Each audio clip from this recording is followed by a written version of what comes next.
Why, this Terrence Gangster Williams, a.k.a. OG Giggity, a.k.a. Mr. Answer Right Back, a.k.a. the People's Champ. Y'all ain't gonna believe who I got. Listen, this here is legendary here. A lot of the big channel weren't able to pull this one off. Man, tell the people what your name is. Tell them who you are. My name Reginald Brown, a.k.a. Rockin Reg Brown, out of Detroit, Michigan, on the east side. So now currently you're incarcerated, correct? Yeah, I've been incarcerated in the Michigan Department of Correction for 35 years on the second degree parolable life sentence. 35 years. Man, so like, do you got outside support being down that long? Yeah, well, I got the support of my daughter and my mother, pretty much, and that's pretty much who I talk to, majority of the time. So explain to the people who don't know what's the difference between federal and state. I think the difference between federal and state, I think in the state is more like a controlled movement environment, opposed to the feds. It's more like an open environment as far as movement wise. You know what I'm saying? Better programs and you know what I'm saying? I think the fed prison, they feed you better. The food is better opposed to the food in the state prison. So are there a lot of politics like in the feds? I mean, in any prison, I think it's gonna be prison politics, as far as religions, gangs, and that type of stuff like that. Okay, now you got the nickname Rockin Reg. How did that come about? Yeah. Well, back in the day, I used to box out of the gym on the east side of Detroit called Detroit Street Service. That's how I got my name.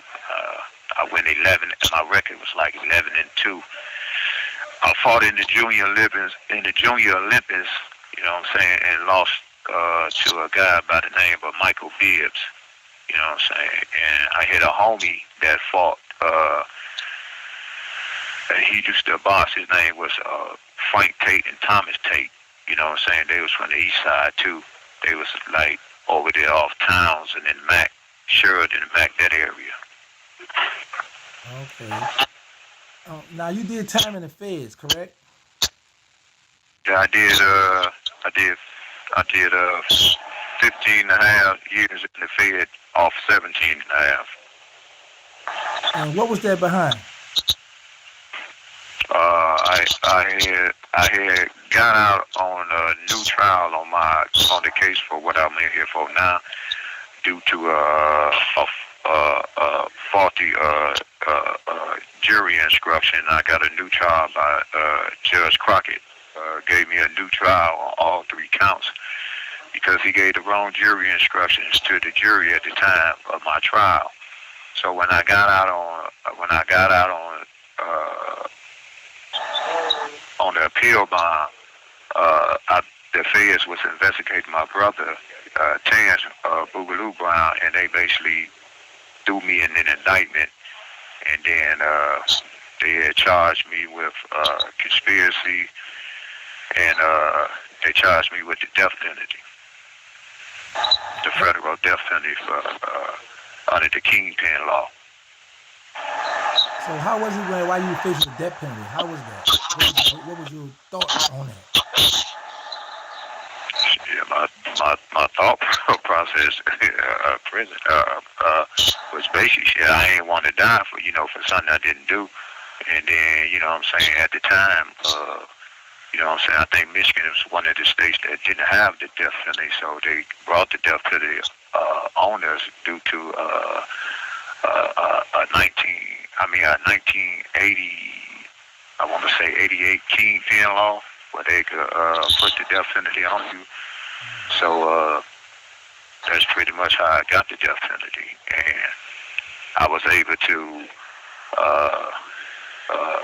beat the death penalty because at the time I was in New York City at Madison Square Garden at the Bulls and the Knicks game, 3 of the Bulls and the Knicks playoff game. Okay.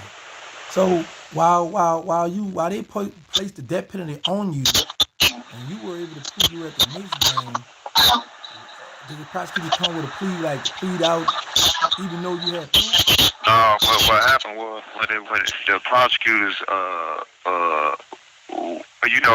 see under the death penalty, they got what they call you have to file a notice of alibi 10 days before trial.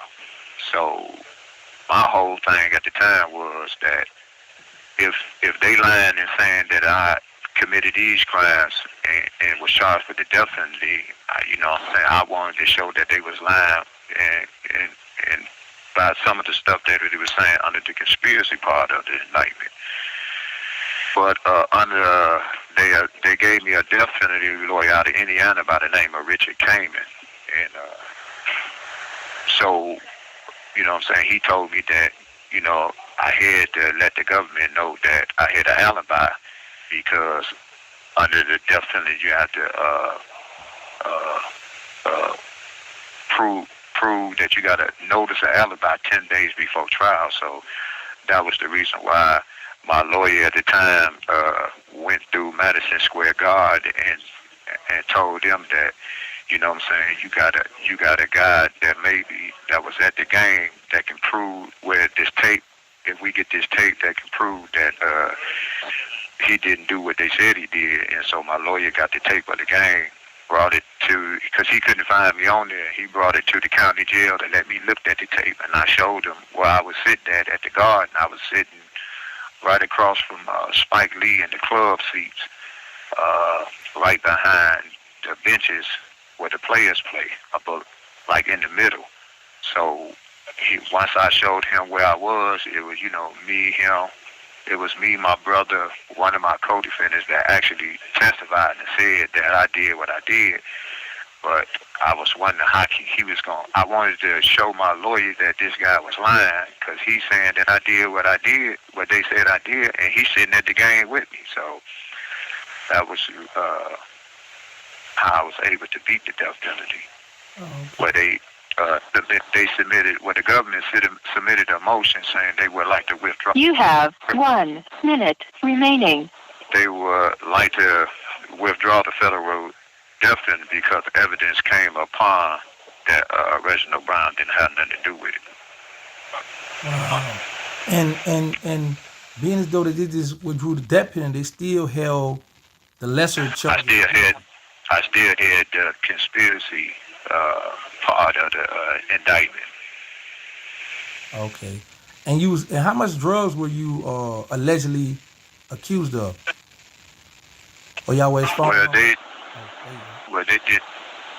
Huh? Not that your phone hung up. Oh no. Well, they did. Well, when you get sentenced in the feds, they got what you call what they can hold you accountable to. So you know what I'm saying, when they, I guess when they went to the guidelines, they Thank you for using GTL. He gonna call right back, y'all. Yeah.